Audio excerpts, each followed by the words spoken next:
beloved father. He was a man of compassion.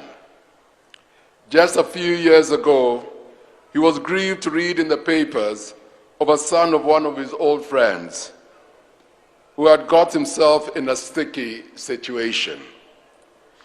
Even though his friend had